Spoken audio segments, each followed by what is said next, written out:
Bonjour, bonjour. Bonjour et bienvenue sur ce nouveau live. Aujourd'hui, ça va être un petit peu différent parce que si vous m'avez déjà croisé sur Twitch, merci à vous. J'ai déjà fait des petits lives, surtout récemment, où en fait je faisais surtout des petites discussions sur les cuisines. Sur la cuisine, on a créé un livre de recettes ensemble et je pense que d'ailleurs je vous le montrerai mardi prochain. Ce que ça a donné exactement le petit nouveau parce que en vrai il y a eu beaucoup de changements et j'ai eu des idées et j'aimerais vous en faire part. Donc voilà, donc plein de petites nouveautés donc je vous montrerai. Mais là ce soir, ça va être un live un petit peu particulier, ça va être un pseudo live conférence où voilà, j'aimerais discuter avec vous de l'intérêt de la thyroïde et surtout répondre à une problématique qui est souvent posée, à savoir est-ce qu'on prend forcément du poids lorsque nous avons une hypothyroïdie. Donc on va aborder différents petits points. Donc j'espère que vous êtes prêts, j'espère que ça va vous plaire. En vrai c'est la première fois que je le fais de cette façon, vraiment, parce que c'était mon premier live en soi, il a été catastrophique, parce que plein de problèmes, parce que du son, parce que l'image, etc. Bref, là c'est, je crois à l'heure actuelle, mon 5e live. Donc, il y a eu des petites nouveautés, il y a eu des petites animations normalement, donc j'espère que ça va vous plaire. Et en tout cas, voilà, sachez que je suis vraiment à l'écoute de toutes les modifs que vous pouvez me faire, parce que moi, mon but, c'est quand même de faire un truc sympa. Donc, franchement, je suis à l'écoute de tout ce que vous avez à me dire. Bah écoutez, je pense qu'en vrai, on va partir, on va y aller. En sachant que le live sera dispo, le replay, ouais, le live sera dispo en replay, pardon, un petit moment sur Twitch et puis également ensuite sur YouTube. Encore une fois, tous mes liens sont en lien. Oh là là, tous mes liens sont disponibles un peu plus bas en description. Petite précision, si vous avez des questions, n'hésitez pas à les mettre dans le chat avec plaisir. Allez, c'est parti, on y va. Donc le but du jeu, normalement, c'était quelque chose quand même d'un peu interactif. Donc vous inquiétez pas, si je me prends des vents, c'est pas très grave, ça me dérange absolument pas. Donc c'est parti, on y va. Donc est-ce que il est obligatoire de prendre du poids lorsque nous avons une hypothyroïdie? Donc en fait, pour ce faire, on va voir plusieurs petites choses. Déjà, dans un premier temps, je vais me présenter. Oh non! Et ben voilà, vous voyez ce que je dis? Oui, tout va fonctionner très bien, et en fait, pas du tout. Ça commence super. Parce qu'en fait, pour vous dire, normalement, vous ne n'êtes pas censé voir ça. Pourquoi tu me fais ça? Il y a un truc qui m'agace. C'est que franchement, j'ai pris du temps avant pour regarder et que tout fonctionne, et en fait, bah, ça fonctionne pas. À chaque fois que je le prépare en avance, et bah, ça ne fonctionne pas.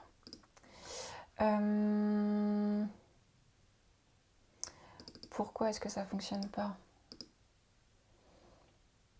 Parce qu'on va prendre capture de fenêtre, c'est pas grave.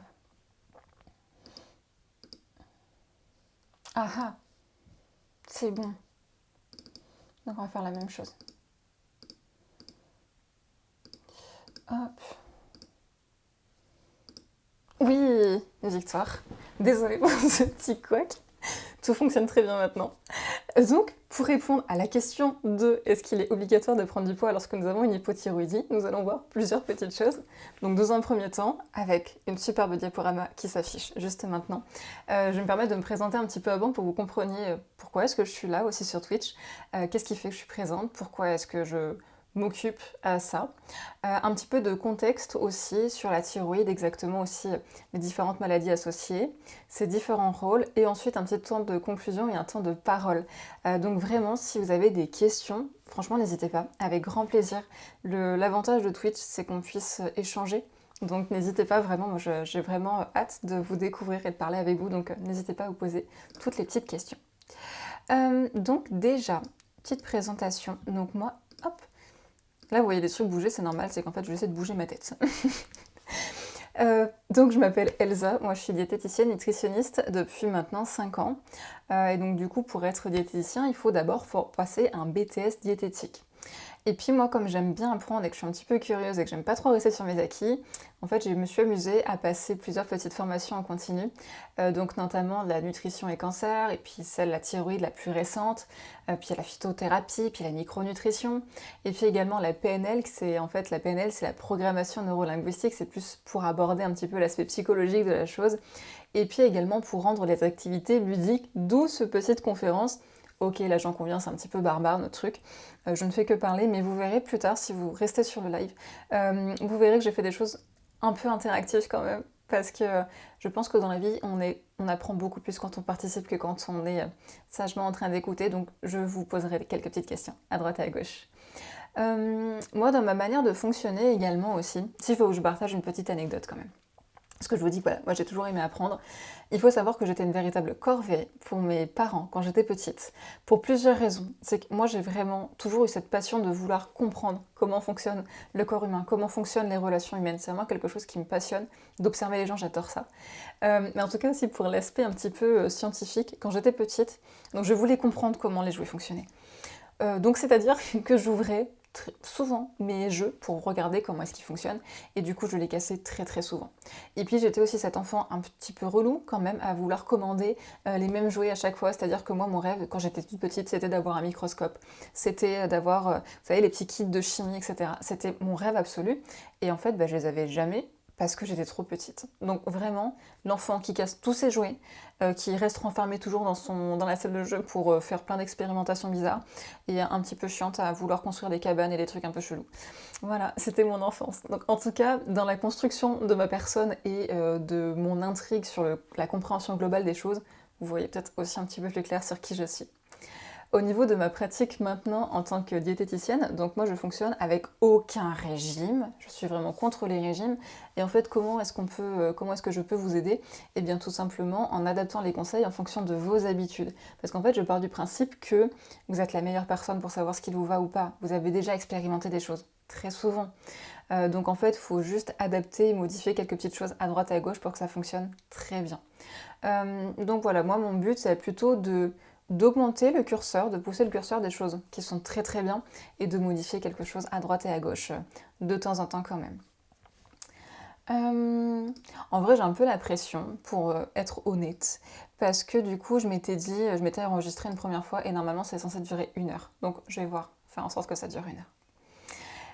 Maintenant, pourquoi est-ce que... Bonsoir Kekavette, je suis trop contente que tu sois là aussi, trop cool. Et là du coup tu vas voir ça va être complètement différent de ce que tu as vu différemment, mais je suis trop contente de te voir. Et donc du coup, donc vous avez vu que j'étais un peu touche à tout avec la PNL, avec la micronutrition, avec la phytothérapie, avec l'alimentation, nutrition, cancer. Mais en fait, pourquoi est-ce que j'ai souhaité me spécialiser dans les troubles de la thyroïde? Eh bien déjà parce que ça fait partie des problèmes de santé, des maladies que l'on peut soigner ou en tout cas améliorer relativement facilement, j'ai encore utilisé le terme facilement beaucoup trop souvent, en fait par l'alimentation, par les plantes, etc. C'est vraiment quelque chose qui, vraiment avec une alimentation, et je vous raconterai une anecdote à la fin de ce live qui peut vraiment changer du tout au tout, juste par les plantes, etc. Peut-être que le système de santé va être compliqué d'ici peu de temps, donc si on peut aider les gens facilement, en vrai tant mieux. Et puis aussi parce qu'il y a 6 millions de personnes qui souffrent de cette maladie à l'heure actuelle, dont une estimation de 6 millions également qui ne sont pas diagnostiquées. Et c'est pourquoi d'ailleurs dans ce live, donc je vais vous expliquer le rôle de la thyroïde, ses différents impacts, mais aussi et surtout comment pousser au diagnostic. Parce qu'on va voir qu'il existe des failles dans notre système de santé. Et donc je vais vous donner quelques pistes pour pouvoir les éviter. Parce qu'en soi, on sait très bien que quand quelque chose ne va pas, on le ressent dans notre corps. Donc voilà, c'est pour vraiment, certaines fois, on peut se sentir un peu fou, un peu seul, un peu incompris dans le système de santé. Et donc je vais vous essayer en tout cas de vous donner des outils pour vous donner la force et le courage de vous dire non, peut-être que là à l'heure actuelle mes prises de sang ne démontrent rien de particulier, je connais mon corps, je connais mes réactions, je sais que quelque chose ne va pas, donc on m'a parlé de ça, est-ce que vous pouvez le faire, oui ou non? Voilà. C'est essayer de mettre aussi un petit peu de coup de pied aux fesses peut-être parfois, mais en tout cas de pousser vraiment au diagnostic des problèmes des personnes qui ont des problèmes de thyroïde et qui ne le savent pas vraiment, donc aider les gens. Et donc, vous l'aurez compris, en fait, pourquoi est-ce que j'ai voulu me spécialiser aussi là-dedans? Bah, c'est tout simplement pour mettre ma pierre à l'édifice et accompagner les personnes. Moi, j'aime beaucoup écouter les gens, j'aime beaucoup aider les gens. Donc, c'est aussi une façon pour moi d'être dans le domaine médical, paramédical, de comprendre le corps humain, la santé, les personnes, puis d'un coup, d'un seul. C'est quand même fantastique. Et puis également parce que j'ai la chance, de par mon métier, de pouvoir prendre le temps de conseiller les gens, d'expliquer, de considérer, de réfléchir aux différentes activités, ne serait-ce que d'arrêter de parler aussi parfois, de laisser le temps et l'autre s'exprimer sans jugement. Par ma profession, j'ai le temps, alors que certaines autres professions n'en ont pas spécifiquement, disons-le clairement. Hein. Je pense notamment aux médecins ou autres, ou endocrinologues, donc les spécialistes au niveau des hormones, parce qu'on va le voir, que la thyroïde libère certaines hormones que vous connaissez très certainement, et peut-être même que vous avez des doutes sur qui est quoi. Donc moi en tout cas vraiment j'ai le luxe de pouvoir vraiment accorder du temps aux gens, donc voilà. Et puis c'est vrai que moi j'aime bien prendre le temps, j'aime bien discuter, c'est ce que vous allez voir. Donc voilà, autant en profiter. Des gouffres dans les diagnostics, je dirais, ouais, totalement. Malheureusement, je ne peux être que d'accord. Donc c'est parti pour un premier petit jeu. Donc, voici une activité typique que je pourrais faire lorsque je reçois une personne qui a des problèmes de thyroïde. Donc vous voyez un superbe buste humain avec la trachée qui est située juste ici et différents organes. Alors, il y a des organes qui sont volontairement mis pas dans le bon sens et pas dans la même échelle pour pas que ça soit trop facile. Dans un premier temps, parmi ceux qui sont présents dans le chat, est-ce que vous seriez capable de me dire où est la thyroïde? Par quoi est-ce que vous pouvez la reconnaître? Et si jamais, si vous êtes au taquet, savoir peut-être quels sont les autres organes et à quoi est-ce qu'ils pourraient servir. T'entends, je lis cacahuète. Un médecin qui écoute pas son patient peut passer à côté du diagnostic. Mais totalement. Et le problème, c'est que malheureusement, ça peut arriver bien souvent parce que, voilà, X raisons en fait. Et c'est pas, je jette pas la pierre aux médecins, je jette absolument pas la pierre non plus aux endocrinologues, etc. C'est que parfois, on peut être aussi dans le confort de, voilà, d'avoir sa petite routine et d'être moins à l'écoute, et il n'y a aucun jugement, vraiment. Mais juste que moi, j'ai le luxe de le faire, donc j'en profite à fond. Le truc vert. Alors, si c'est ça, alors ça ne va pas être la thyroïde celle-ci, mais on peut quand même en parler. En fait, ça va être la vésicule biliaire. Et en fait, chaque organe que vous retrouvez ici ont un intérêt particulier qui peut être influencé par la thyroïde. C'est pour ça que le choix n'est pas totalement anodin. L'organe en vert, en fait, ça va être la vésicule biliaire qui va avoir un rôle, notamment avec les selles biliaires, de, comment dire, d'émulsifier. Toi, cacahuète, qui connais un petit peu la cuisine, tu pourrais peut-être comprendre ça. De faciliter l'élimination du gras. Parce qu'en fait, par exemple, typiquement, si vous mettez de l'huile dans l'eau, vous allez voir qu'il va y avoir plusieurs couches, parce que le gras va être hydrophobe, c'est-à-dire qu'il n'aime pas l'eau. Et donc, à éliminer, ça va être un petit peu galère. Le but de la vésicule biliaire, si je schématise, ça va être en gros de mettre des composants sur l'huile, de mélanger, très grossièrement, et de faciliter l'élimination. Donc le truc en vert, non, ça va être la vésicule biliaire qui va avoir un rôle sur notamment la gestion du gras et l'élimination du gras, mais ce n'est pas la thyroïde. Mais que pourrait-elle, qu'est-ce donc? La thyroïde, généralement, pour aider les gens, les nouveaux viewers qui nous ont rejoints, le but c'est de trouver où est la thyroïde.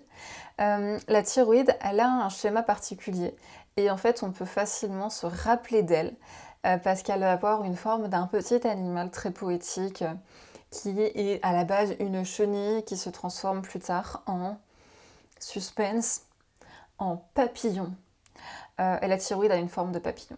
Est-ce que, avec cet indice, vous sauriez déterminer où est donc la thyroïde? Je laisse quelques petites minutes de suspense.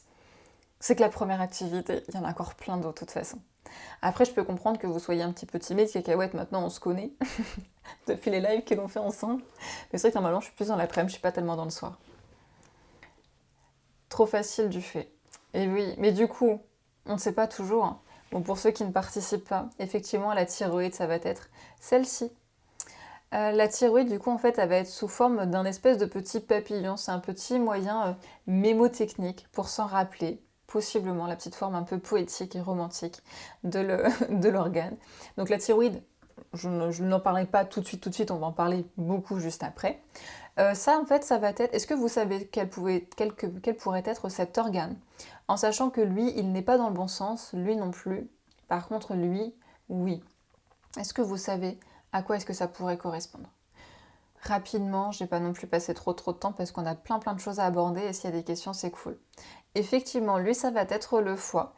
Donc le foie, au niveau de la localisation aussi, pour parler un petit peu anatomie, il va être situé sous la dernière côte de la cage thoracique, hein. Généralement, il est quand même relativement imposant.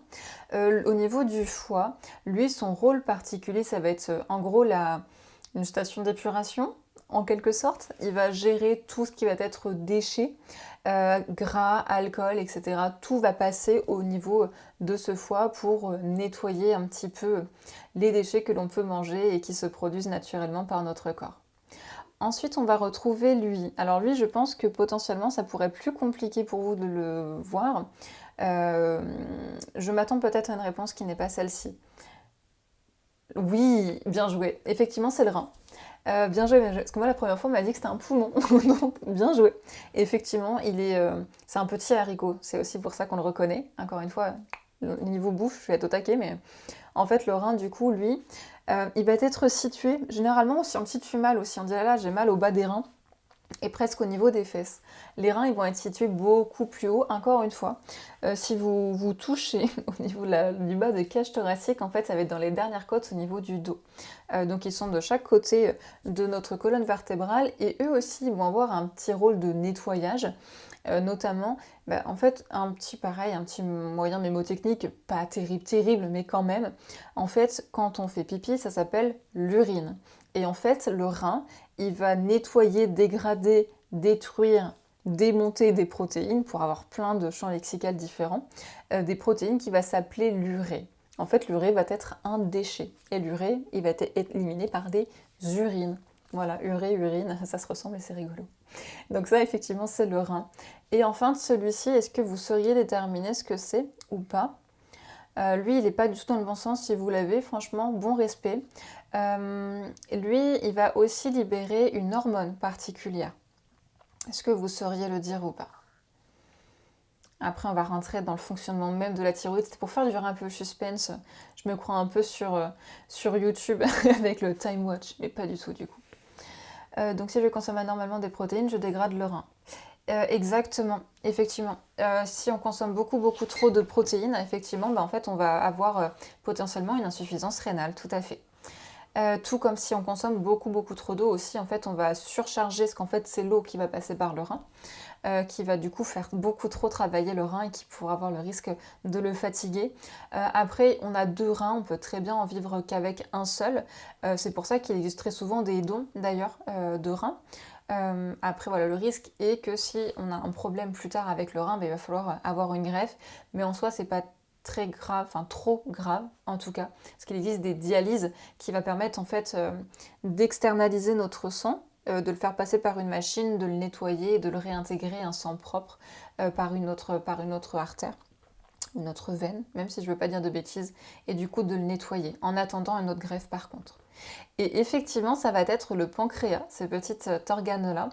Donc lui, en fait, le pancréas, il va surtout avoir un rôle au niveau du sucre, de régulation de la glycémie, notamment avec une hormone que vous connaissez certainement, qui va être soit l'insuline, qui va permettre de ranger le sucre en excédent dans le sang, dans nos cellules, ou être utilisé immédiatement, ou alors le glucagon, qui va permettre, lui, de faire sortir le sucre. D'accord? 2 hormones particulières.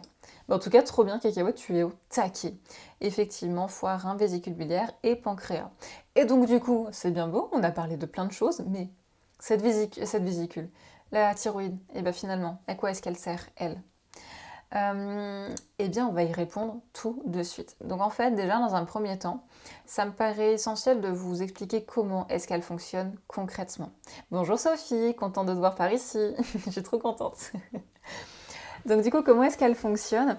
Eh bien, tout d'abord, on va s'intéresser à ces différents rôles et ensuite on va s'intéresser aux différentes prises de sang pour pousser au diagnostic, je vous l'ai dit. Là vraiment mon but, moi, c'est vraiment de vous aider et vraiment de vous donner des pistes pour pousser au diagnostic. Donc tout d'abord, ici nous avons une superbe thyroïde, joyeuse, heureuse, qui fonctionne super bien. Donc déjà, en fait, il faut savoir que tout d'abord, pour que la thyroïde fonctionne correctement, eh bien, ça va être d'abord le cerveau et une partie précise du cerveau qui va être l'hypophyse, qui va libérer une hormone. Alors, je n'ai pas noté, ça va être la TRH, qui va permettre de stimuler ensuite, plus tard, une autre hormone qui s'appelle la TSH, qui va ensuite réguler les hormones thyroïdiennes. J'ai bien conscience que là c'est un peu barbare, mais j'ai un autre schéma après qui va plus faciliter voir les différents stades de fonctionnement pour que ce soit bien clair, pour que tout soit très très lucide pour vous, parce que j'ai bien conscience que ça peut être un peu compliqué comme ça et qu'on peut comprendre qu'on peut confondre TSH et T3 et T4, ce que je vais du coup vous parler de tout de suite. D'ailleurs, c'est vrai que j'aurais peut-être dû vous demander si vous connaissiez les hormones de la thyroïde, ça peut être rigolo de voir ça. C'est pas grave, je me suis emballée. Donc en fait, le cerveau, notamment l'hypophyse, va libérer la TSH qui va permettre, elle, de se fixer sur les récepteurs autour de la thyroïde. Une fois que les TSH va être fixés à cette fameuse thyroïde, eh bien les T4 et la T3 va être ensuite libérés. Alors il faut savoir que la T4 va être la forme inactive et donc la T3 par opposition la forme active. Pour la petite anecdote, pour briller en soirée mondaine, en fait, il faut savoir que la structure des hormones produites par la thyroïde, c'est-à-dire T4 et T3, vont s'appeler la thyronine. Pourquoi est-ce que j'ai choisi de vous faire part de ce nom un petit peu barbare tout de suite? Tout simplement pour vous initier à la compréhension de l'intérêt de notre alimentation qui a vraiment un impact très fort et très rapide sur notre thyroïde, parce qu'en fait, cette thyronine, en fait, elle va être un dérivé de quelque chose que l'on peut apporter naturellement par notre alimentation, notamment par un acide aminé qui s'appelle la tyrosine. Pareil, un gros mot qui fait un peu peur, mais qu'en fait, ça vient des légumineuses. En gros, quand vous mangez des lentilles, des pois chiches, des pois cassés et autres, des haricots, eh bien en fait vous apportez l'acide aminé tyrosine qui va permettre plus tard, par des procédés dont là je ne vous en parlerai pas, qui va permettre d'avoir en gros le squelette et ensuite créer la T4 et la T3. Et une nouvelle fois pour briller en soirée mondaine, et bien en fait, pourquoi est-ce qu'on appelle T4 et T3? Et bien tout simplement, entre guillemets, parce que ça veut dire que sur notre petit squelette, on va avoir soit 4 molécules d'iode, soit 3 molécules d'iode. Ok? J'espère que ça va pour vous, j'espère que c'est clair. Encore une fois, il y a un schéma qui est un peu plus visuel, un peu plus facile pour comprendre la chose. Et puis en fait, une fois que notre cerveau, l'hypophyse, a libéré la TSH, que cette TSH a stimulé la thyroïde et que cette dernière a libéré la T4 et la T3, eh bien on va mettre en route facilement les autres organes et fonctionner correctement et être en bonne santé. Parce qu'on va le voir juste un tout petit peu plus tard, mais effectivement, la thyroïde a de nombreux rôles et participe au bon fonctionnement de nombreux organes et qu'on va voir juste après. Donc là, pour partir encore un petit peu plus visuel, pour bien comprendre, j'insiste, parce que je sais qu'il y a souvent de la confusion au niveau des hormones thyroïdiennes, donc je reviendrai souvent sur ce schéma-là. Donc là, nous avons un superbe cerveau. Bon, j'ai choisi des couleurs un petit peu neutres, j'en conviens, mais j'avais envie de mettre du vert. Dans le cerveau, nous avons donc une partie qui s'appelle l'hypophyse. Et l'hypophyse, ça va être cette petite partie, cette petite glande au niveau du cerveau. Donc l'hypophyse, elle va libérer la fameuse hormone. Est-ce que vous vous souvenez l'hormone qui va être libérée par l'hypophyse ou pas? Qu'est-ce qui va permettre de stimuler notre thyroïde? Est-ce que vous vous en souvenez ou pas? Ah, je vous fais bosser ce soir. Hein. Moi, j'ai assez travaillé en fait. Nope. Merci Cacahuète de ta réponse. Eh bien en fait, l'hypophyse va libérer la TSH. La TSH qui va elle-même stimuler donc notre pote, la thyroïde. En fait, la TSH, si je peux illustrer ça, ça va être en quelque sorte une pédale d'accélérateur, en quelque sorte. L'hypophyse pourrait être un peu le moteur. Non, la thyroïde serait plutôt le moteur et la TSH la pédale d'accélérateur. C'est-à-dire que nous, notre but ultime, ça va être de libérer, on a dit, la T4 qui est la forme inactive et la T3 qui est la forme active. Ok? Pour fonctionner normalement, avoir tout ce qu'il faut dans notre corps, il faut avoir de la T4 et de la T3 dans des quantités normales, entre guillemets, avec une norme en tout cas pour être en bonne santé. Donc, au final, Pour savoir si notre thyroïde fonctionne bien ou pas, eh bien on va se fier à la TSH dans la prise de sang. Là, je prends un petit peu d'avance pour tout à l'heure. N'hésitez pas à me dire si c'est pas clair, d'accord? J'essaie de simplifier au maximum la chose, mais n'hésitez pas vraiment. Donc du coup, la TSH va être la pédale d'accélérateur, puisque la TSH, ça va être aussi comme une espèce de petite clé qui va s'insérer dans la thyroïde pour encore une fois démarrer le moteur et libérer ces fameuses hormones pour être en bonne santé.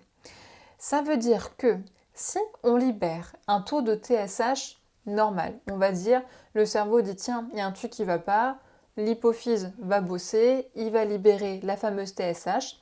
La TSH va essayer de réveiller un peu cette thyroïde, donc elle va libérer une dose normale de TSH, donc c'est-à-dire qu'elle va appuyer normalement entre guillemets sur notre pédale d'accélérateur. Et puis en fait, normalement, quand elle appuie à un tiers de la pédale, et ben en fait, elle libère naturellement de la T4 et de la T3. Sauf qu'un jour, on ne sait pas trop pourquoi, on va appuyer aux trois quarts de la pédale. Et en fait, il va rien se passer. On va pas avancer. On va peut-être entendre le moteur en sur-régime, mais c'est tout ce qui va se passer. On va pas avancer. Donc là, le cerveau il va dire ok, moi je veux absolument ma T4 et ma T3. On va appuyer plus fort sur cette pédale. Tu vas voir mon petit pote, tu vas libérer la T4 et la T3. La TSH donc va être en plus grand nombre. En fait, le cerveau va essayer d'envoyer au maximum de la TSH pour dire ma pote, réveille-toi, bosse. Moi je t'envoie ta TSH, je t'envoie tous mes petits clés là pour bien démarrer ton moteur. Mon petit, je vais te dire que tu vas démarrer. En gros. Et la thyroïde va libérer plus ou moins de la T4 ou de la T3. Ok? Donc vraiment, la TSH, ça va vraiment être soit la clé qui va démarrer le moteur ou vraiment la pédale d'accélérateur. Je pense que c'est vraiment une des meilleures images. Ça va vraiment être le stimulant qui va permettre de libérer de la T4 et de la T3. Est-ce que c'est clair pour vous ou pas? Je l'espère. J'attends vos réponses. En gros, TSH, c'est elle qui va réveiller la thyroïde contente, T4 et T3. Super, merci Sophie de cette réponse. Donc, comme nous avons pu le voir, il y a différents du coup témoins pour savoir exactement, si j'ai bien compris, en dose la TSH. C'est exactement ça, cacahuète. Effectivement. En fait, du coup, pour pousser au diagnostic, c'est exactement ce que j'allais dire, ça fait une bonne transition, en plus c'est cool. On va donc mesurer certains témoins où on sait qu'une thyroïde ayant un bon fonctionnement, on sait qu'elle va avoir en lien la TSH, la T4 et la T3. Donc comment est-ce qu'on va faire, nous, pour savoir si on a un problème de thyroïde? Par la prise de sang, effectivement en mesurant la fameuse TSH. Donc en fait, pour savoir, donc là je vous donne un petit chiffre, mais au final c'est plus pour la culture générale qu'autre chose. La TSH, normalement, les normes, c'est entre 0,4 et 4 milliunités par litre. Il faut savoir que donc si le taux est supérieur à 4 milliunités par litre, eh bien il y a un risque que nous ayons une hypothyroïdie, parce que comme je vous l'ai expliqué tout à l'heure, c'est comme si le cerveau faisait en sorte d'appuyer plus fort sur la pédale d'accélérateur pour faire fonctionner la thyroïde. Donc si on est au-dessus de cette norme-là, ça veut dire que la thyroïde, elle est censée pas très bien fonctionner, que le cerveau insiste pour la faire fonctionner. Donc dans le doute, on passe un test dans 2 mois pour voir si c'est juste momentané, parce que selon les différents stades de la vie, il se peut que la TSH soit un petit peu fluctuante, notamment si on est en adolescence, si on est en situation de grossesse, etc. En fait, la TSH peut varier, ou en immunothérapie par exemple, si on a un traitement au niveau d'un cancer ou quoi que ce soit, il se peut que certaines fois la TSH diminue, mais en fait, c'est pas vraiment physiologique, c'est-à-dire que c'est pas vraiment notre corps en soi qui est responsable, c'est plus des éléments extérieurs qui ont fait que, pas de chance, cette fois-ci la thyroïde est un peu plus élevée. C'est pour ça qu'on préfère assurer le coup en disant ok, on attend 2 mois. Si dans 2 mois, c'est toujours un petit peu borderline et au-dessus, bon, dans ce cas-là, on va faire quelque chose. Donc en final, pourquoi vraiment j'insiste, on va mesurer cette fameuse TSH? Parce que c'est elle, pour rappel, qui va encore une fois stimuler la libération de nos fameuses hormones, de la T4 et de la T3. Ok? Donc si la thyroïde ne libère pas assez T4 et T3, vraiment le cerveau va insister en libérant de la TSH. J'insiste, je me répète beaucoup, mais j'espère vraiment que ça soit clair et que vous n'ayez plus à confondre TSH, T4 et T3, etc. Vraiment, la thyroïde ne libère pas de TSH. Elle subit la TSH, mais elle va libérer la T4 et la T3. Parce que, hop, pour avoir encore un petit repère visuel, donc vraiment, TSH, pédale d'accélérateur qui va stimuler la thyroïde, Et en fait, plus on va avoir de TSH dans le sang, plus ça signifie que la T4 et la T3 n'est pas assez libérée par la thyroïde. Donc la TSH va vraiment essayer de pousser à fond, à fond, à fond pour pouvoir libérer ces fameuses hormones. Donc du coup, logiquement, si on sait que la TSH est un premier facteur de diagnostic au niveau de la prise de sang, est-ce que, logiquement, vous pourriez détecter, trouver quelle est la deuxième chose que l'on pourrait tester lorsque l'on fait une prise de sang? Je vous laisse un petit peu de temps pour répondre à cette question. Si vous voulez, je vous remets le schéma juste avant, si vous avez un petit doute. Est-ce que j'ai été assez claire? C'est là le moment de vérité en fait. Oh la pression! Yes, merci Sophie, exactement. L'autre chose que nous allons tester, ça va être effectivement la T3 et la T4. Effectivement, c'est bien ça. Donc là, c'est pareil au niveau de la norme. Donc là, je vous ai mis T4 libre et T3 libre avec une certaine quantité. Exactement, bien joué, ouais. Et la petite subtilité, parce que c'est trop simple, vous avez trop compris, vous êtes trop efficace. Donc ça va pas, il faut que je vous perde un petit peu. Non mais c'est vraiment super, je suis vraiment très très contente de vous. Ouais, alors, super. Dans ce cas-là, Sophie, je vais te répondre directement. Pourquoi est-ce qu'on ne dose pas directement? Parce qu'il existe de certains protocoles qui existent. Et tout comme le diabète, en fait, on va d'abord mesurer la glycémie. Si la glycémie est mauvaise, dans ce cas-là, on va mesurer l'HbA1c, qui est une protéine marqueur de la glycémie sur les 3 mois. La thyroïde, c'est pareil. On va d'abord mesurer la TSH, et puis si la TSH est mauvaise, on va faire la T4 et la T3. Pourquoi est-ce que la T4 et la T3 ne sont pas mesurées directement? Je ne saurais pas dire. Parce que, comme on l'a dit plus ou moins tout à l'heure, la TSH peut être faussée. Et je n'ai pas pu se développer ça, et du coup tu me tends une perche immense, que je vais en profiter pour y répondre. La TSH peut fluctuer en fonction des différents stades de la vie, mais pas que. Du coup, pour enchaîner en même temps, pour essayer de faire quelque chose d'hyper clair. Effectivement, là j'ai marqué T4 libre et T3 libre, qui n'est pas exactement pareil que la T4 et la T3. Parce que notre thyroïde va libérer notre fameuse T4 et nos fameuses T3. Sauf que, pour que ça soit utilisé, on a dit déjà subtilité, on s'en fiche de la T4. La T4, elle va avoir une durée de vie plus longue, donc ça va être intéressant d'en avoir dans notre corps. Elle va être de 10 jours si je dis pas de bêtises. La T3, elle va avoir une notion de quelques heures, mais ce n'est pas aussi simple que ça. En fait, comme ça se travaille dans le sang, elles vont être fixées à une protéine pour pouvoir être facilement transportées et stockées plus tard. Donc pour que notre corps puisse utiliser correctement ces fameuses hormones, elles doivent être libres. Est-ce que vous commencez à comprendre la subtilité de pourquoi la TSH, justement, elle n'est pas toujours très très fiable? Est-ce que j'ai été assez claire ou pas? Je comprendrai que non. Mais en même temps, peut-être que vous avez compris où est-ce que je voulais en venir en insistant sur le fait que la T4 doit être libre pour que le corps fonctionne normalement. C'est-à-dire qu'on peut avoir un taux de T4 incroyable, super élevé, au-dessus des normes, génial. On peut avoir un taux de T4, non, je vais pas dire de bêtises au niveau des chiffres, et pourtant souffrir d'hypothyroïdie. Parce que, est-ce que j'ai mis un petit schéma sur le côté? Non. Parce que du coup, rappelons-nous, le but de la TSH, ça va être de stimuler notre thyroïde pour avoir des fameuses T4 et T3.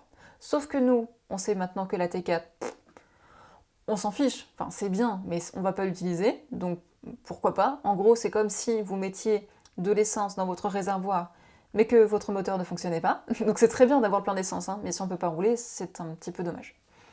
Et la T3, du coup, on peut en avoir, mais sous forme, du coup, combinée, donc pas libre, fixée avec cette fameuse protéine, qui la rend inutilisable. Donc, pourquoi est-ce que parfois le diagnostic n'est pas forcément bon quand on fait une prise de sang et qu'on s'amuse simplement à mesurer la TSH par notre prise de sang? Rappelons-nous, la TSH stimule la thyroïde. Là, super, notre thyroïde va libérer beaucoup de T4. Bah, notre corps, il est content. C'est ce qu'il veut, à un sens. Il veut des hormones. Lui, il s'en fiche. T4, T3, il s'en tape. La TSH va libérer de la T4. Sauf que nous, la T4, c'est super, mais on ne peut pas l'utiliser. Mais la TSH, du coup, elle en soi a fait son job. La TSH stimule la thyroïde stimule le T4, fantastique. Ouais, pourtant, nous, notre corps, il va pas bien fonctionner parce que ce qui l'intéresse, c'est pas la T4. La T4 en soi, il s'en tape s'il n'est pas capable de la convertir en T3. D'accord?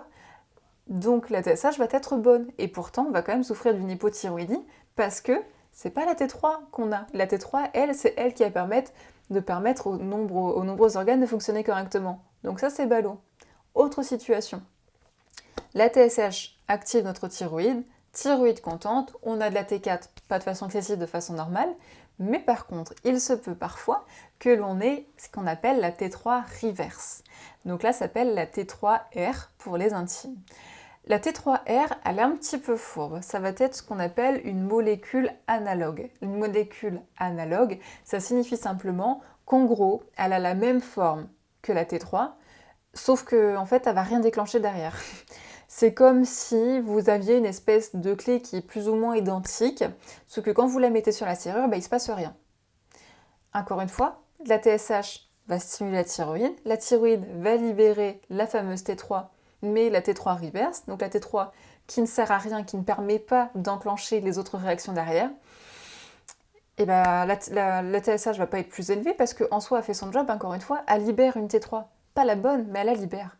Et donc du coup, les normes, en soi, il n'y a rien d'alarmant, tout va très bien dans le meilleur des mondes. Et pourtant, encore une fois, on peut être en hypothyroïdie. Et dernière solution, encore une fois que j'ai déjà dit plus ou moins tout à l'heure, la TSH stimule la thyroïde, sauf que pas de chance, il n'y a que des T4 et des T3 qui vont être collés avec une protéine, ce qui les rend inutilisables par le corps. Mais encore une fois, la TSH en soi fait son job. Et c'est pourquoi il se peut souvent qu'on se sente fatigué, irritable, le fameux yo-yo émotionnel, on perd les cheveux, on est constipé, vraiment on est crevé, on a voire même la peau un petit peu orange, qui sont vraiment les critères vraiment importants quand on a une hypothyroïdie. On passe la prise de sang, non, on va mesurer effectivement que dans un premier temps la TSH, non madame, non monsieur, tout va très bien, c'est pas une hypothyroïdie. D'accord, vous avez des symptômes, mais non. Pourquoi? Parce qu'en fait, malheureusement, ça va être en un sens très réglementé. Ces prises de sang-là vont être remboursées par la sécurité sociale. Ça reste un coût, encore une fois, 6 millions de personnes qui en souffrent. 6 millions de personnes qui en souffrent mais qui ne sont pas diagnostiquées. Imaginez juste le coût, combien ça coûterait. La T4 et la T3, ça coûte 7 euros. Donc du coup, ça fait 21 euros. 21 euros fois 12 millions de personnes. Ça fait mal. C'est pour ça qu'on préfère tester dans un premier temps la TSH et malheureusement passer à côté de beaucoup de diagnostics parce que plusieurs raisons, parce que différents stades de la vie, parce que pas une bonne libération de T4 et T3 et ça peut nous mettre dans le bazar. Concrètement, ça peut être très dérangeant et on peut passer à côté d'un diagnostic. Donc du coup, j'espère que c'est clair mon truc. J'espère que je vous ai pas perdu. Hop. Donc du coup, si je veux résumer, je sais plus où est-ce que j'en étais, je crois que j'en étais là. La T4 et la T3 libre. Donc effectivement, si... n'hésitez pas à me dire si c'est clair ou si ça ne l'est pas. Je vous répondrai avec plus de précision peut-être. Donc en tout cas, nous, effectivement, on va mesurer donc la T4 et la T3. Dans un second temps, si malheureusement la TSH est mauvaise ou si votre médecin est soit compréhensif, soit vous avez un diététicien ou une diététicienne dans les parages ou une infirmière ou votre pharmacien qui pourrait vous prescrire une prise de sang vraiment spécialisée en demandant « Ok, je veux vraiment moi mesurer la T4 libre et la T3 libre ». Il faut savoir que si vous avez un diététicien ou une diététicienne qui vous suit, on peut vous préconiser la prescription sanguine. Par contre, elle sera non remboursée par la sécurité sociale. Donc comme je vous l'ai dit, en gros, ce serait 14 euros pour que vous puissiez vous-même vous payer le luxe, entre guillemets, de savoir si oui ou non vous avez des problèmes d'hypothyroïdie. Alors après, j'ai envie de dire, ça ne sert pas à grand-chose si vous n'avez pas de symptômes particuliers. Ok. Si par contre, vraiment, vous savez que, encore une fois, j'en reviendrai plus tard sur les symptômes pour que, encore une fois, vous aiguillez sur les pistes qui peuvent être intéressantes à creuser pour pas faire, entre guillemets, des diagnostics pour rien. Mais voilà, vraiment, n'hésitez pas. En vrai, 14 euros pour savoir ce qui ne va pas chez nous et adopter les bons comportements, tout est relatif, mais je pense quand même que quand ça touche la santé, il y a moyen de s'arranger quand même, d'accord? Et je vais vous aiguiller sur les symptômes, encore une fois, pour ne pas dépenser votre argent inutilement.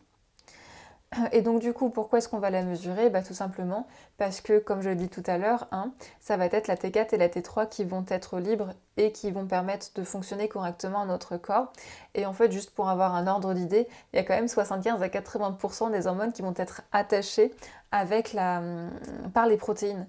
Donc vous voyez, si on est à plus de 90-95% de T4 ou T3 qui vont être collés avec la protéine, 5 à 10%, ça pèse pas bien lourd, quoi. Donc en fait, notre corps ne peut pas bien fonctionner correctement. Et donc du coup, donc là, je l'ai remarqué juste ici, mais seule la T3 est active et la T4 est seulement une réserve en quelque sorte. Et enfin, il nous reste une dernière petite chose que l'on pourrait vérifier dans la prise de sang, qui n'est pas toujours faite, il me semble non plus, qui est un peu spécifique. Celle-ci, si vous l'avez, j'ai juste envie de vous dire GG, comme dirait Cacahuète. Je ne pense pas que vous l'ayez, sauf si vous avez vous-même une hypothyroïdie et que du coup, vous savez quelle pourrait être. Celle-ci, j'en ai pas tant parlé en plus, voire pas du tout.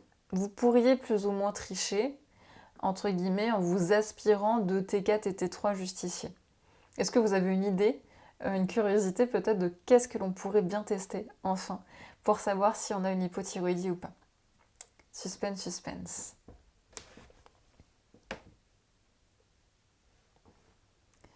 Hop. Pas d'idée, pas d'idée. C'est compréhensible. Ça va être les anticorps anti-TPO.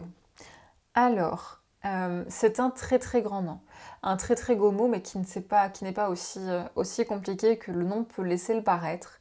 Alors, les anticorps, ça va être notre système de défense, déjà.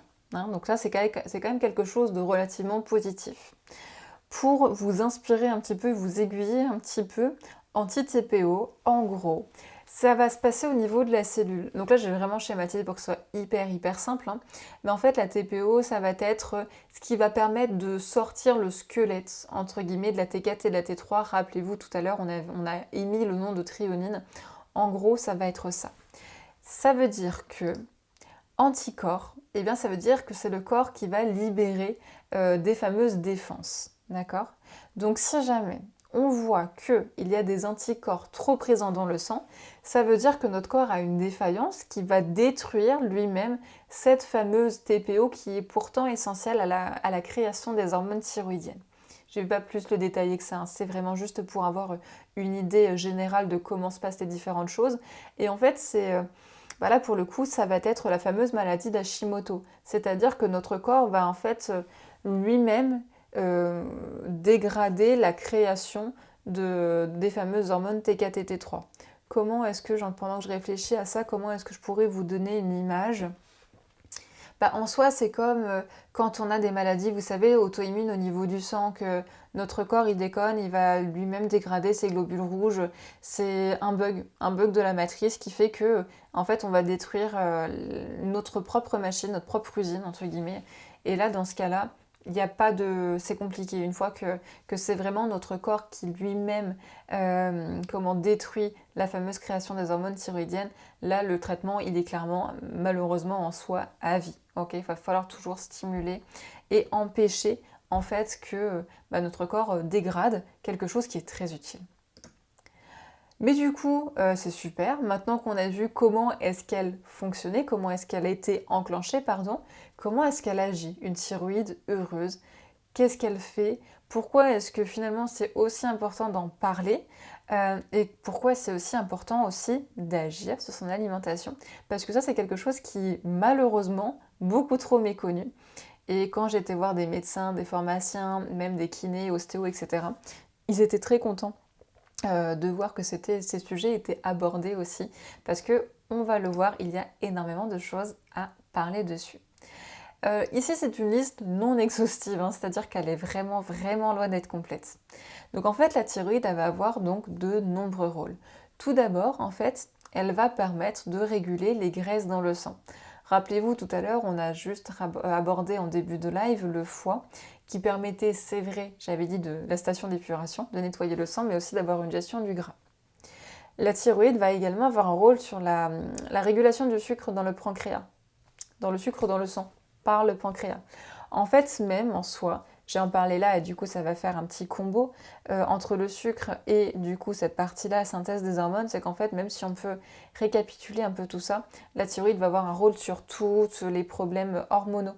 Donc que ça soit le cycle féminin, c'est pour ça que d'ailleurs, si dans vos entourages, généralement pour les jeunes adultes, ou une jeune demoiselle n'a pas du tout ses règles, c'est-à-dire en situation d'aménorrhée, ça peut être un facteur de piste en fait à explorer sur peut-être qu'il y a un problème de thyroïde, parce que ça fout le bazar sur toutes les hormones. Et donc également sur les hormones au niveau du sucre. Rappelez-vous, tout à l'heure, on avait parlé de l'insuline au niveau du pancréas. C'est pour ça que je vais me taire parce que j'allais prendre de l'avance sur ma prochaine diapo. Et on va voir du coup les rôles et les impacts derrière. Et je vous demanderai, selon vous logiquement, quelles pourraient être les conséquences en fait d'un dysfonctionnement de la thyroïde. Et puis effectivement, nous allons également avoir un problème au niveau du transit. La thyroïde va permettre d'accélérer le péristaltisme intestinal, c'est-à-dire les contractions intestinales, pour avoir un bon transit derrière. Elle va réguler également l'humeur avec les systèmes nerveux notamment. Elle va aussi réguler la température. Elle va avoir un rôle dans le poumon et également dans les reins. Du coup, on a vu quand même qu'elle avait énormément de rôles et j'ai vraiment pas tout noté parce que il est tard quand même. Bon, je vous épargne un petit peu, mais en tout cas c'est juste pour comprendre la globalité de la chose. Quelles pourraient être donc les conséquences d'une thyroïde qui fonctionne mal? Donc si on sait que notre thyroïde va réguler les graisses dans le sang, quelle pourrait être selon vous la conséquence si notre thyroïde fonctionne mal? Est-ce que vous voyez ce qui pourrait se passer comme conséquence? Je vous laisse parler un petit peu. C'est à votre tour de parler. J'ai déjà beaucoup trop parlé. Cholestérol, ouais, exactement. Alors je crois que je ne l'ai pas mis cholestérol, mais effectivement, Sophie, si, il est. Bien joué.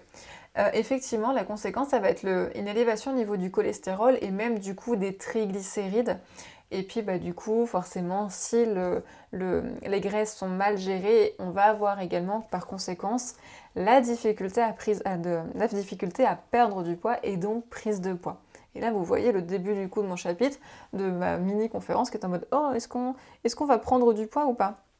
Et bien du coup, effectivement, ça va être une conséquence directe. Alors, je vais faire juste une petite parenthèse tout de suite sur le cholestérol, parce que ça fait peur, le cholestérol. Tout le monde en a du cholestérol, ok? Ça fait vraiment partie de notre structure même humain. Si on zoome sur notre fonctionnement et notre structure même cellulaire, en fait, le cholestérol va être sous forme de pseudo-tête d'épingle, les phospholipides avec des petits cholestérols qui vont être sur les côtés, qui vont permettre en fait de se fixer entre d'autres cellules.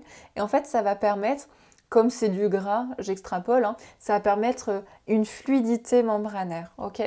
Donc le cholestérol, il va être hyper essentiel et normal, surtout, pour la structure membranaire et la fluidité membranaire, en gros pour éviter que ça se casse, en gros nos cellules.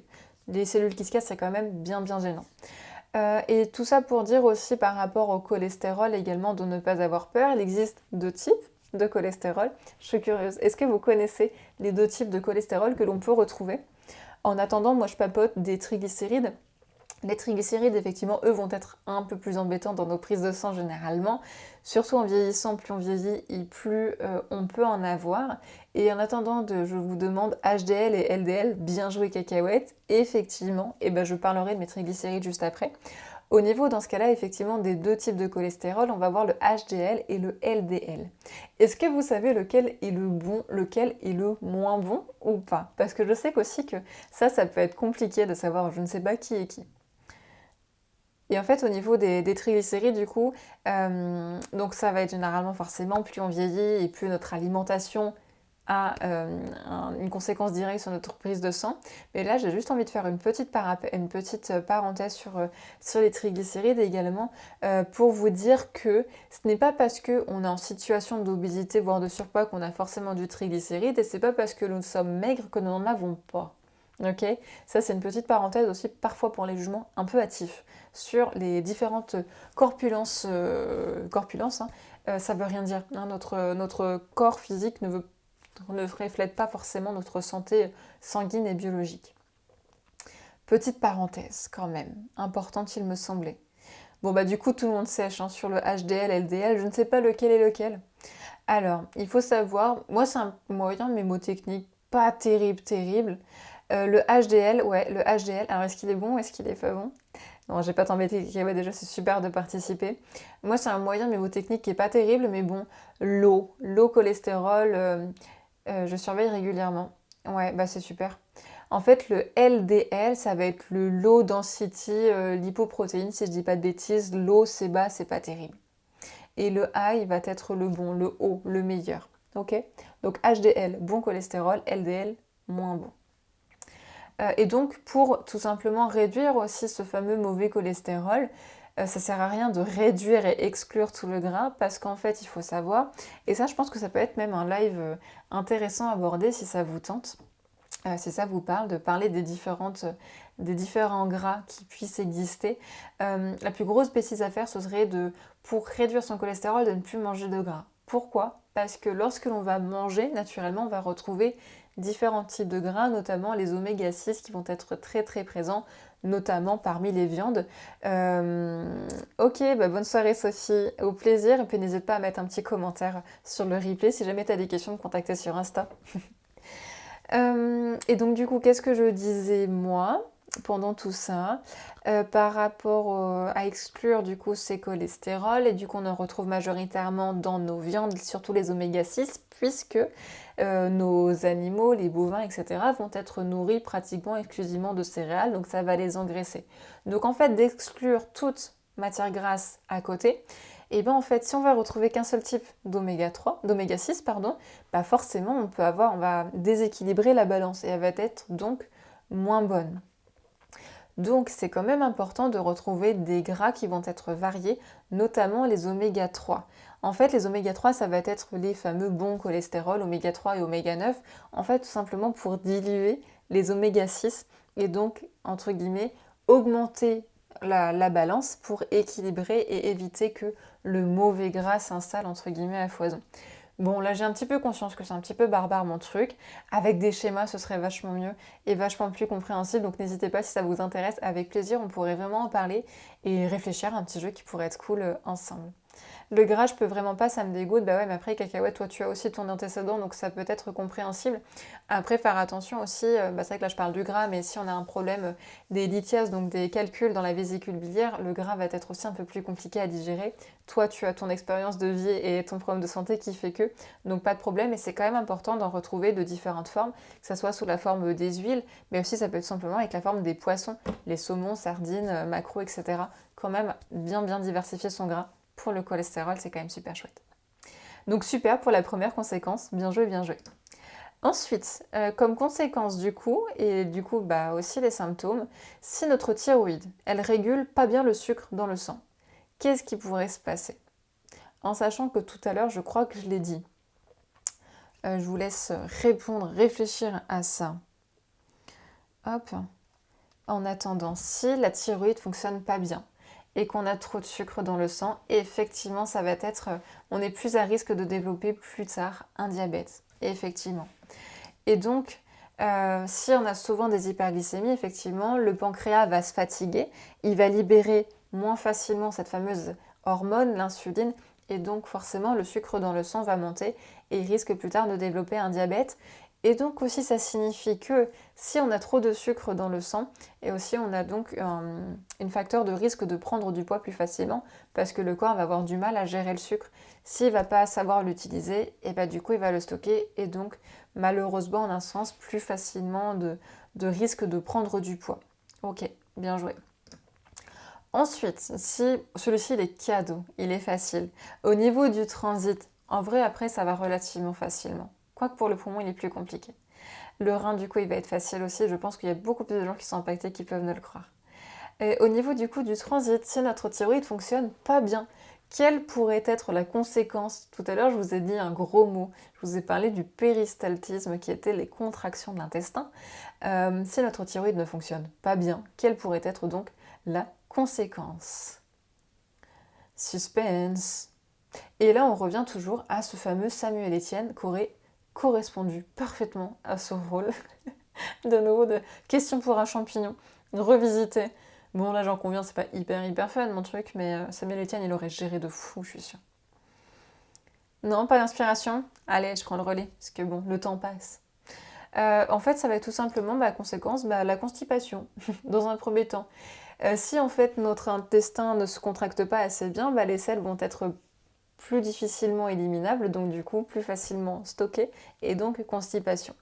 Et puis également, ce qui peut se passer, c'est si nous avons des selles qui vont être dures, restées dans les intestins, et bien en fait elles vont possiblement irriter la paroi de l'intestin, et donc ça va provoquer potentiellement même des malabsorptions. Ok. Merci. Donc là j'imagine que c'est toi Arthur. Merci, bienvenue Arthur d'être là. Je suis contente parce que je voulais voir si l'animation fonctionnait et du coup elle fonctionne, donc je suis hyper contente. Donc du coup, pardon, au niveau de la malabsorption, il est très rigolo ce petit avocat. Donc malabsorption, et en fait si vous voulez, comme du coup l'intestin va être irrité, et en fait on va pouvoir avoir des difficultés en fait à la migration, parce qu'en fait finalement le but d'un intestin c'est quoi? Ça va être de terminer en fait la digestion en éliminant l'eau qui va rester, surtout les vitamines et minéraux qui n'ont pas été assez bien digérés par l'estomac, et c'est pour ça qu'en fait l'intestin est si grand que ça, c'est pour vraiment permettre d'optimiser tous les nutriments que l'on peut retrouver dans nos intestins. Et donc, si notre intestin est irrité et qu'il absorbe mal, la conséquence derrière, vous l'aurez compris, ça va être la carence. Et là, ça va être un cercle vicieux, puisque pour que la thyroïde fonctionne bien, eh bien, on va devoir lui apporter pas mal de choses, notamment toutes les vitamines du groupe B, la vitamine D, le fer, le zinc, le magnésium, le molybdène, le manganèse, etc., etc. Donc, si parce qu'on a un problème de thyroïde, l'intestin est irrité, il absorbe mal, il y a des carences. Si on a des carences, on n'a pas assez de minéraux, la thyroïde est encore moins bien stimulée, et donc elle va encore moins bien fonctionner, et du coup on sera encore plus constipé, on aura encore plus de problèmes intestinaux, etc., etc., etc. Donc un cercle très vicieux. D'où l'intérêt de l'alimentation derrière, d'apporter, de surenchérir, notamment par l'alimentation, des choses toutes simples au final, du coup pour améliorer un petit peu le fonctionnement général de notre très chère thyroïde. Là, du coup, Cacahuète, tu me parles d'un médicament, certainement. Alors, il y a d'autres petites choses aussi totalement naturelles pour lutter contre la constipation. Je ne doute pas que ce médicament est super. Et en fait, effectivement, il y a des choses aussi naturelles. Ça peut être le psyllium, qui peut être génial aussi, qui va être des fibres douces, qui va permettre de modifier en fait les selles qui pourraient être bloquées pour faciliter l'élimination. Ça peut être aussi la pectine, notamment par les fruits, notamment par la pomme et le coin, qui va permettre, c'est pareil, de faciliter le transit. Ça peut être aussi tout simplement, si les selles ont du mal à être éliminées parce qu'elles sont trop secs, de boire plus. Après, effectivement, si on est sur un stade de constipation excessive, le médicament peut être effectivement une très très bonne solution. Et puis il y a d'autres choses aussi qui peuvent être hyper intéressantes. Ça va être aussi par les légumes pour apporter des fibres, ça peut être également par les céréales complètes. Bref, toutes ces petites choses que l'on travaille par l'alimentation pour faciliter la digestion et nourrir le microbiote, parce que comme tu viens de le dire, Cacahuète, effectivement, il y a des études sur les intestins qui montrent que c'est effectivement intéressant. En fait, ce qui est particulièrement intéressant dans les intestins, ça va être ce qu'on appelle le microbiote ou encore la flore intestinale. Et je mets ma main à couper que d'ici quelques années, le microbiote, par rapport à son poids, par rapport à sa structure, à son fonctionnement, il sera véritablement considéré comme un organe. Je fais un pari sur l'avenir. Je suis quasi sûre que ce sera un nouvel organe reconnu d'ici peu de temps, parce que effectivement c'est fou. Enfin, les rôles des microbiotes, des probiotiques sont dingues. Et du coup, je dis probiotique parce que j'ai vu ton petit message Cacahuète. Je ne peux, du coup, tu me tends encore une perche incroyable et je vais forcément la saisir. Alors, les probiotiques. Pourquoi est-ce que c'est pas forcément nécessaire les probiotiques? Il faut savoir qu'il existe plusieurs types de bactéries qui peuvent repeupler la flore intestinale. Nous avons nos probiotiques, nous avons des prébiotiques, nous avons pré- et post-probiotiques. On a différentes petites choses. Il faut savoir que les probiotiques vont être des bactéries que nous allons ingérer par des pilules notamment pour repeupler la flore intestinale de nos intestins. Donc, Mais en fait, c'est pas si facile que ça. Il faut savoir que notre flore intestinale est peuplée de milliards et de milliards et de milliards de bactéries. Selon les probiotiques que nous pouvons acheter dans les pharmacies, parapharmacies et peut-être même maintenant grande surface avec un peu de chance, en fait parfois elles peuvent être très limitées. On a souvent que 1 milliard de bactéries dans les gélules. Bah, ça pèse pas bien lourd sur les kilomètres d'intestin que l'on a. Donc les probiotiques pourraient être intéressants en cas de traitement, par exemple, j'en sais pas moi, une chimiothérapie, radiothérapie, bref, en lien avec le cancer, ou alors par rapport à des antibiotiques. Là, effectivement, ça peut être intéressant. Mais pourquoi est-ce que je fais un petit peu la guerre aux probiotiques? Parce qu'en fait, il faut savoir, chose hyper encourageante, c'est qu'il ne faut que 24 heures pour renouveler la flore intestinale. Et en fait, par une alimentation variée, par le fait notamment d'avoir des aliments riches en fibres, donc encore une fois, nos fruits et nos légumes, et les aliments complets, c'est pas pour rien que le PNNS nous embête, le Plan National Nutrition Santé nous embête à consommer autant d'aliments fibreux, c'est vraiment pour nourrir ces fameux flores intestinales. Et du coup, ce que je n'ai pas dit, donc certes, mis à part la petite quantité qu'on retrouve de probiotiques dans les gélules, c'est qu'en fait, elles vont absolument pas se greffer dans la paroi intestinale, hein, ces probiotiques. Ils vont se balader comme ça, tranquillement. Ils vont pas s'intégrer vraiment dans notre flore locale, si je puis dire. Ils vont vraiment juste survoler. Et c'est pour ça qu'en général, les cures, elles durent environ 3 mois. C'est parce que, en fait, c'est pour faire le job un petit peu en reprenant une alimentation bien en place. Donc je trouve ça quand même dommage. Donc les probiotiques, ça va juste en gros les bactéries matures qui vont simplement se balader dans le flore intestinal et donc feront le job quand même, hein, de nos bactéries, comme nos bactéries qui vont être greffées entre guillemets à notre intestin. Il faut savoir que quand même, ça je ne l'ai pas dit tout à l'heure, quand j'ai parlé un petit peu du microbiote, et ce serait génial qu'on en parle en live parce que là aussi il y a tellement de sujets, tellement de choses à parler en rapport avec le microbiote. Mais qu'est-ce que je veux dire? En fait, les probiotiques, les microbiotes va permettre d'améliorer la digestibilité aussi de différents aliments, c'est-à-dire que ça va permettre de finir de digérer tous les aliments et d'avoir les bienfaits. Ça va permettre aussi de participer au système immunitaire. Ça permet même de jouer sur le système du coup de l'humeur. Enfin bref, il y a énormément de choses qui sont dues en fait tout simplement par rapport à nos microbiotes. Et puis juste pour terminer un petit peu sur les probiotiques et donc les prébiotiques, pour que vous ayez conscience de la différence. Les prébiotiques, en gros, ça va être juste, comment dire, un peu comme, vous savez, de la poudre qu'on nourrit les poissons. En gros, ça permet de nourrir notre propre flore intestinale. Ça va permettre de la stimuler. Alors, c'est pas magique, mais ça peut aider. Oui, après, je reste vraiment convaincue que c'est quand même mieux de stimuler naturellement notre flore intestinale parce qu'elle se fait en 24 heures. En plus, c'est quand même relativement rapide.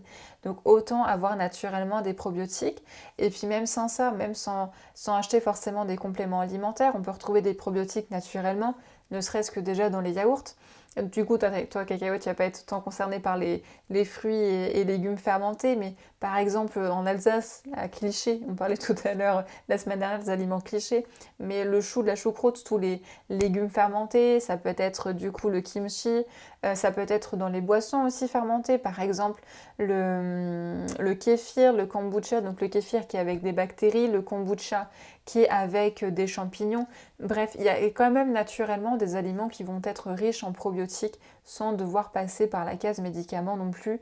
Encore une fois, moi, mon objectif de vie, c'est aussi transmettre les bonnes habitudes naturellement et facilement. Donc, il y a des petites astuces qui permettent de stimuler naturellement son microbiote sans passer par des choses un peu plus compliquées. Et en plus, soit le cacahuète, si t'aimes le kimchi, let's go, let's go. Ensuite, au niveau des conséquences, si la thyroïde, du coup, est moins bien réglée pour réguler l'humeur, et ben la conséquence directe, ça va être le fameux yo-yo émotionnel, c'est-à-dire qu'on va être fatigué, mais en même temps on va être irritable, et puis d'un coup on va être joyeuse, et puis oh, qu'est-ce que tout nous agace. Ça, c'est vraiment un symptôme qui est très souvent bien lié aux hypothyroïdies. Hein, parce que c'est vrai que je ne l'ai pas tant précisé que ça, je suis bien en hypothyroïdie et pas en hyper. Ensuite, au niveau des synthèses hormonales, tout à l'heure j'en ai parlé un petit peu, donc effectivement la perturbation du cycle menstruel, du diabète et aussi du cholestérol, hein, parce que le cholestérol est aussi régulé par des hormones. Et également au niveau des conséquences, là ça va être plutôt au niveau de la température, là c'est qu'on va avoir toujours ces sensations d'avoir froid, notamment aux extrémités. Vraiment, ça c'est aussi un signe parce que en fait, on va le voir, bah, tant pis, hein, je prends de l'avance, après je rebondirai sur ce que tu as dit, cacahuète. Au niveau du poumon, en fait, c'est qu'en fait, là, ça va être plus ou moins lié les deux, en fait. Parce qu'en fait, la thyroïde donc, va avoir une conséquence sur le poumon.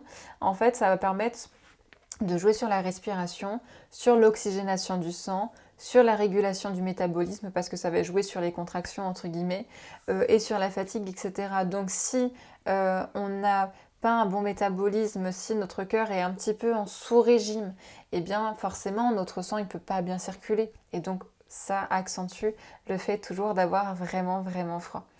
Et c'est pour ça que tu es souvent désagréable. Mais ça, j'avoue, c'est un argument de taille. Parfois, moi aussi, je dois être en hypothyroïdie, en fait. C'est pour ça que je suis pas spécialement agréable. La bonne excuse. Il faut voir les points positifs. Hein. Ok. Oui, après, toi, c'est pour ça aussi. Hein. Après, vraiment, il faut vraiment cocher plusieurs cases au niveau des symptômes. Après, tu as peut-être aussi des carences, hein, du coup, avec la sleeve. Donc, à surveiller, c'est peut-être pas dû à l'hypo, mais effectivement, à des petites carences peut-être aussi indirectes. Et chose que je n'ai pas dit du coup, niveau régulation du métabolisme de base, le métabolisme de base. Alors, il faut savoir que, en gros, c'est les dépenses dont notre corps a besoin pour fonctionner simplement en étant couché dans une pièce à la bonne température. En gros, lui, le métabolisme de base, c'est tout simplement, en gros, pour faire fonctionner notre corps, vraiment, nous, on ne fait rien. Juste pour maintenir la température, pour respirer, pour faire battre le cœur, notamment, etc.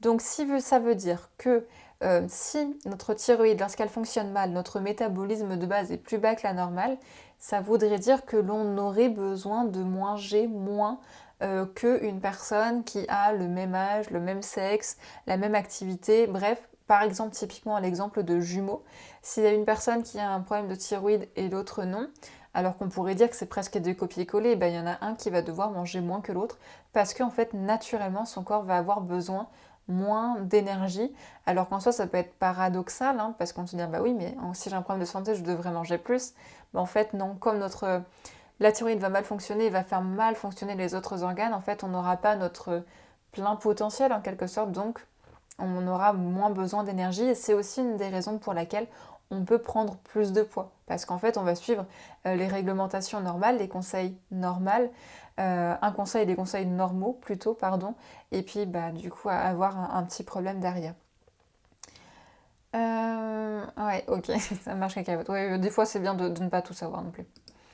Et puis en fait, au niveau du rein également, la conséquence derrière, si notre système glomérulaire, donc c'est-à-dire notre système de filtration des reins, n'est pas optimal, eh bien on aura tendance à faire de la fameuse rétention d'eau. Et donc, si on a des problèmes de rétention d'eau, ça pourrait signifier également de la prise de poids et avoir, vous savez, les jambes un peu plus importantes, de la cellulite, etc. à cause de cette fameuse rétention d'eau. Ok. Après, la rétention d'eau, elle peut être due également à d'autres choses, mais encore une fois, l'alimentation peut bien nous aider. Au niveau de la rétention d'eau, ça va être de faire attention au sel, de favoriser des aliments sympatoches, notamment, pourquoi pas l'ananas, l'asperge, l'artichaut, pourquoi pas, s'il n'y a pas de contre-indication, du bouleau, de la vigne rouge, des vinaigres de cidre, qu'est-ce qui pourrait être chouette, des choses comme ça, qui vont permettre en gros de drainer pour éliminer l'eau. Et puis même si vraiment il y a des douleurs, ne pas hésiter à en parler à votre médecin et de vous faire prescrire pourquoi pas même des massages lymphatiques par votre kiné, qui pourraient être aussi intéressantes si vraiment vous souffrez de douleurs.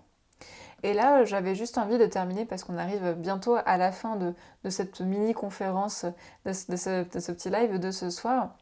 J'avais envie de partager un témoignage d'une maman qui s'inquiète un petit peu pour sa fille qui a de nombreux douloureux symptômes et du coup ça me donne aussi l'occasion de parler derrière du comment est-ce qu'on peut agir en fait finalement.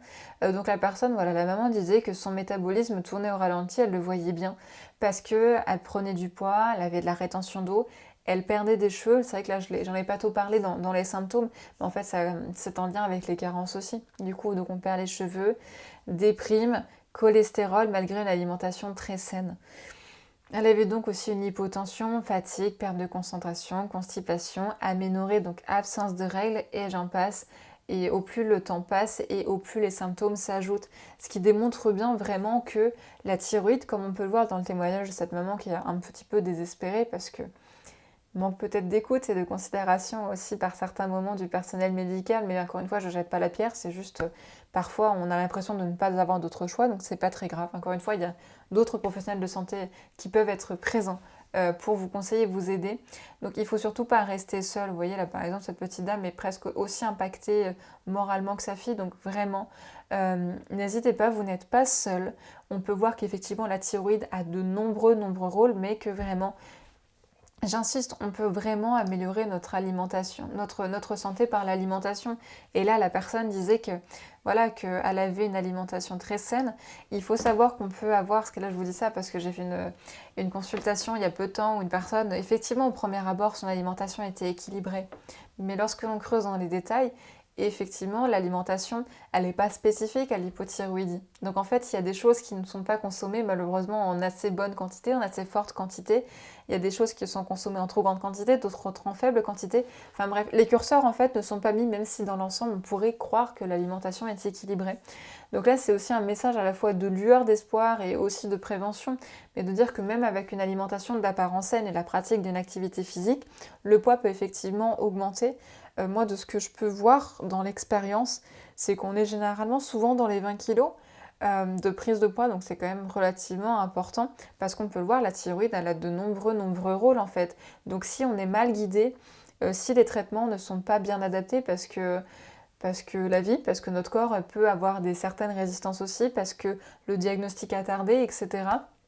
Et bien effectivement on peut prendre beaucoup de poids.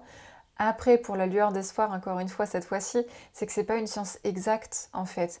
Il faut pas avoir peur si vous qui regardez ce replay vous dites oh, en fait, finalement, j'ai une hypothyroïdie, c'est catastrophique, je vais forcément prendre du poids, je vais forcément avoir plein de problèmes, comme je l'ai cité juste avant.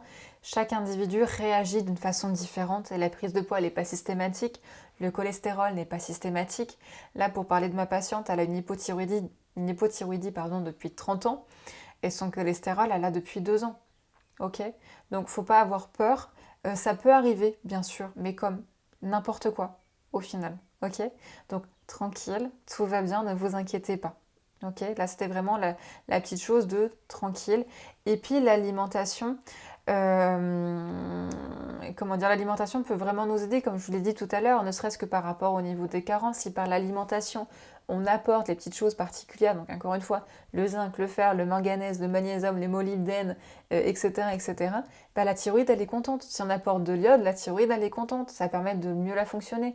Et puis les oméga 3, pour l'aspect inflammation, et puis pour le cholestérol, et puis les fibres pour le microbiote, et puis bref. En fait, vraiment, l'alimentation a un réel pouvoir trop souvent sous-estimé. Et encore une fois, là, je vais faire l'anecdote de la patiente que j'ai vue la semaine dernière. Ça fait 1 mois et demi qu'on se suit maintenant, que je la suis. Donc en gros, ça fait 3-4 consultations. Du coup, elle a fait une prise de sang avant de me voir et là, en 1 mois et demi. Et elle voit que sa TSH a diminué, que son cholestérol a diminué, qu'elle est plus en forme, que voilà, qu'elle se sent vachement mieux, que enfin la thyroïde semble se stabiliser. Elle n'a juste changé, entre guillemets, que quelques détails de son alimentation. Donc vraiment, l'alimentation peut réellement être un coup de boost. Et malheureusement, elle n'est pas si mise en avant en tant que diététicien, donc zut, n'hésitez pas, vraiment, il y a de plus en plus de mutuelles qui remboursent en plus les consultations diététiques.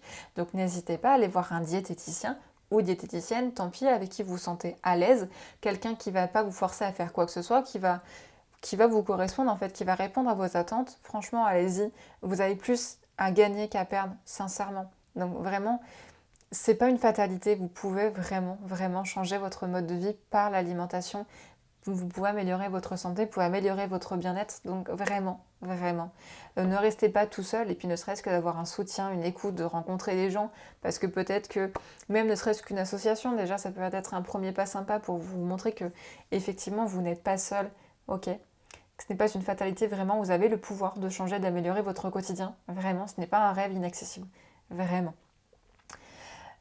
Et du coup, Cacahuète, merci pour le petit nom du pain. Ouais, super. Bah, c'est gentil, Cacahuète, de dire ton témoignage. Donc toi, ça fait presque 8 ans que tu as vu une diète et que ça va beaucoup mieux. Et effectivement, il faut juste trouver la bonne personne et je suis totalement d'accord avec toi. Et bah, c'est vrai il peut y avoir beaucoup de diètes. Il faut savoir que même si on passe la même formation de base, effectivement, chaque diète est différente parce que chaque diète apporte sa petite touche particulière et puis le feeling qui est inexplicable, hein, voilà, qui permet de dire ça passe ou ça passe pas. Et bien effectivement, faut pas avoir peur, il faut pas se braquer. Si la première personne à laquelle on voit pas, enfin que l'on voit, pardon, décidément ne nous correspond pas, bah, c'est pas grave, il y en a d'autres et c'est pas quelque chose de perdu, au contraire, c'est même hyper enrichissant de savoir ce qui ne vous convient pas parce que la prochaine diète ou la prochaine diète que vous verrez, n'ayez pas honte aussi de lui dire non, j'ai déjà été voir d'autres professionnels qui ne m'ont pas correspondu. Ouais, si, qui ne m'ont pas correspondu parce que X raisons, parce que ça permet d'avancer. Il ne faut pas voir ça comme un échec, mais vraiment comme l'opportunité d'apprendre de soi, de savoir encore une fois ce qui nous va ou ce qui ne nous va pas. Donc vraiment, j'insiste, effectivement, comme Cacahuète, trouvez la bonne personne et vous ferez une équipe de tonnerre et ça n'ira que mieux. Et bien écoutez, donc là j'ai fini ma petite présentation. En vrai ça va à 1h15, ça va, sachant qu'il y a un petit peu de débordage de choses et d'autres. Donc là c'est le moment, si vous avez des petites questions, Cacahuète aussi, si tu as des petites questions, n'hésite pas, après tu as déjà super bien participé, donc c'est très gentil à toi. Ben voilà, après si vous voyez ce live en replay, du coup ce sera plus un live, ce sera un replay, bah, n'hésitez pas à mettre vos petits commentaires, vos petites questions, soit sur Twitch ou alors plus tard du coup sur le YouTube Game, ou bien me retrouver sur les réseaux sociaux, notamment Instagram, à m'envoyer un petit message, je serai ravie de discuter avec vous de choses et d'autres, parce que je peux comprendre que ça puisse être un petit peu intime aussi de parler de sa santé ou de sa perception comme ça en live, potentiellement devant des gens. Donc n'hésitez pas, franchement, moi je pense que vous pouvez le voir, et puis si vous regardez d'autres reviews, je suis pas de nature à juger très rapidement, donc vraiment n'hésitez pas. Ouais, exactement. La cacahuète, on va dire waouh, mais qu'est-ce que se passe-t-il? Mais c'est vrai que c'est marrant aussi d'avoir ces connaissances-là, parce que déjà d'une part, on peut savoir lire une prise de sang, donc ça peut être hyper aussi sympa. Et après, se la péter un petit peu de ouais, c'est pareil. Alors ma CRP, elle est comment? C'est la molécule d'inflammation, une protéine marqueur d'inflammation. Et du coup, je vais me dire waouh, vous êtes du domaine médical. Et ouais, mon pote, de se la péter un peu. Bon, bah en tout cas, c'est cool. Voilà, donc la petite phrase. Donc voilà, si jamais on garde contact avec plaisir, donc mes réseaux sociaux, mon site internet et mon adresse mail si vous voulez papoter un petit peu. Et puis voilà, si jamais vous souhaitez prendre rendez-vous ou même faire un bilan gratuit, parce que c'est vrai que je ne l'ai jamais dit non plus ici en live, parce que c'est pareil, j'ai tendance quand même à ne pas être un charlatan et savoir vraiment honnêtement, savoir si je suis la bonne personne qui vous correspond ou pas, si vous avez un doute. Je propose un entretien gratuit de 30 minutes pour discuter de votre alimentation, de vos habitudes, voir si je peux vous aider ou pas. Ou alors voir qui serait la personne la plus adéquate à vous aider. Donc n'hésitez pas à prendre rendez-vous si le cœur vous en dit, en tout cas à me retrouver sur les réseaux sociaux. Ouais, ben non, mais c'est vrai que la thyroïde, en vrai, c'est quelque chose où enfin, moi j'étais émerveillée de ça. C'est qu'en fait, à force de voir des patients qui avaient des problèmes de thyroïde et surtout hypothyroïde, parce que c'est quand même la maladie majoritaire des problèmes de thyroïde, et c'est pour ça que je parle beaucoup des hypothyroïdies et moins des hyper. Puis les hyper, on a moins de choses à faire aussi, entre guillemets, mis à part une ablation potentiellement partielle ou totale et de pas manger d'iode. En gros, il n'y a pas tant de choses à faire en ça en hyper. Mais c'est vrai que la thyroïde, c'est fou. Et c'est vraiment, malheureusement, trop méconnu sur ça. Je vous laisse quelques secondes les sources pour dire que je n'invente rien. Parce que souvent, on peut dire oui, attends, elle est gentille cette petite dame, mais d'où est-ce qu'elle sort ses infos? C'est des sources vérifiables, notamment sur la Haute Autorité de Santé, la revue médicale suisse, notamment. Et puis n'hésitez pas à regarder à l'AFDN notamment, et toutes les associations en lien avec la thyroïde pour retrouver toutes les infos que j'ai citées jusqu'à maintenant. Eh bien écoutez, ça me fait plaisir de papoter un petit peu avec vous ce soir. Info de chat. Exactement. Non mais c'est sûr, c'est moi qui l'ai dit, donc ça... Non, mais c'est ça aussi la difficulté qu'il peut y avoir, c'est que il y a tellement parfois de tout et n'importe quoi qu'on ne sait pas trop à qui faire confiance, ni comment faire confiance. Donc voilà, n'hésitez pas à retrouver toutes les infos. Donc par cette petite truc, vous ferez pause sur le replay si vous voulez voir les sources exactes. Eh bien, écoutez, merci beaucoup de ce petit moment d'échange bien sympa. Ce que je vous propose, en tout cas, Cacahuète, comme tu es là, c'est que je pense que normalement, mardi prochain, ce serait bon. J'ai pas de rendez-vous de prévu. Donc, on pourrait se retrouver mardi après-midi pour vous montrer un petit peu l'avancée de ce livre de recettes qui est quasi terminé en soi. Donc ça c'est cool, il y a eu beaucoup de changements, il y a des petites photos qui ont été prises aujourd'hui, petites tournages cuisine, photos, etc. On va mettre en avant le petit challenge, le challenge beauté de photos pour tenter de gagner son livre numérique en petit cadeau.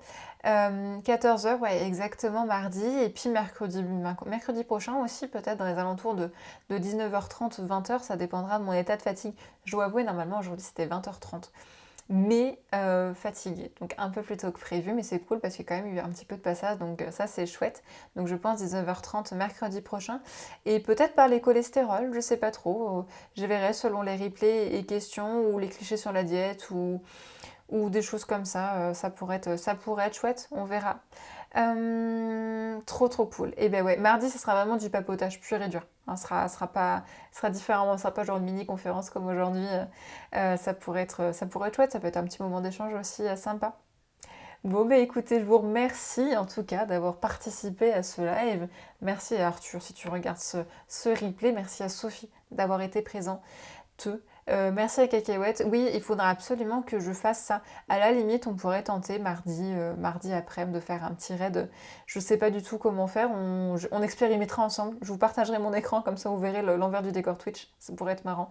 Et on va tenter un raid chez notre ami. Ah mince, on avait dit que c'était aujourd'hui. Normalement, voir si Samuel Etienne était dispo ou pas. Mais du coup, on n'est pas beaucoup. Donc c'est dommage. Mais on tentera. On tentera un raid chez quelqu'un. Je sais pas trop. On tentera ça la semaine prochaine. Bah merci beaucoup, Cacahuète. Moi, je te souhaite en tout cas une excellente soirée. Là, il y a Joku. Je sais qui c'est Joku. Alors, tu veux qu'on fasse ça maintenant? Il y a Locklear. Mais Locklear, il s'en fout. Suivez vos streamers préférés. Comment est-ce qu'on fait? C'est quoi le but? On est d'accord, hein, le raid, c'est... comment? On envoie les viewers chez quelqu'un d'autre, en gros, hein, c'est ça. Je dis pas de bêtises. Comment est-ce qu'on peut faire? Nous, on voit chez lui. Oui, c'est ça, de ce que je comprends. Mhm.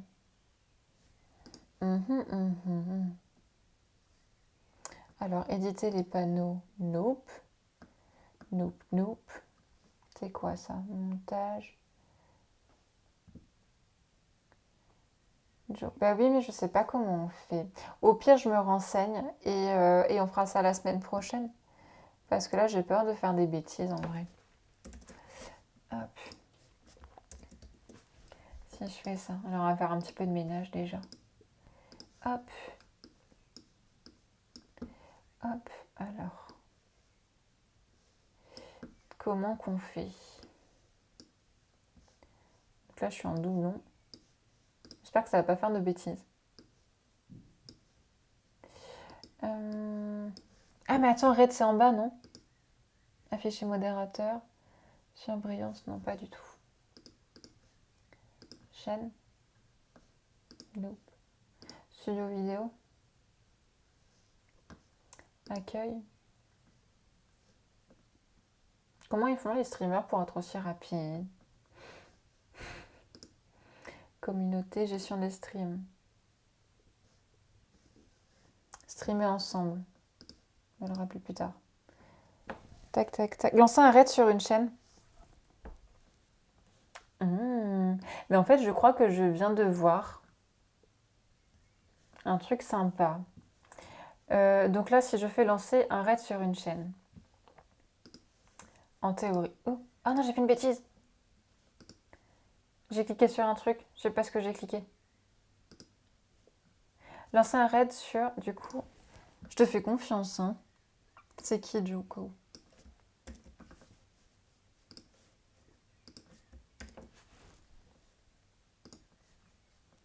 C'est parti, je lance le raid.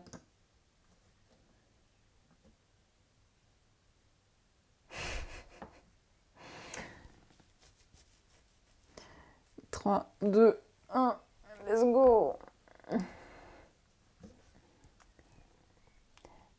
Ah, d'accord. C'est le résultat de Samuel Etienne. Ok, bah trop cool. Bon bah écoutez, j'ai lancé le raid. C'est super. Et du coup, je sais même pas ce que ça fait.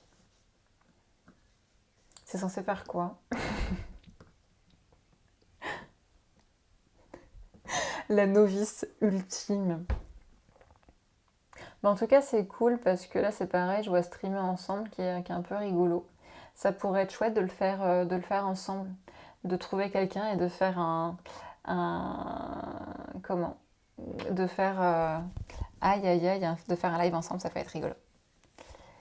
Bon, et bien écoute, ma chère cacahuète, je pense que je vais t'abandonner d'ici peu. Je te remercie d'avoir participé à ce live, de m'avoir fait faire comment? Ce fameux raid. Je ne sais pas ce que j'ai fait. J'ai fait quelque chose. Mais je sais pas trop quoi. Écoute, je te souhaite en tout cas une très très bonne soirée. Et puis moi, je te dis à mardi prochain. Bon courage, bonne soirée. Salut!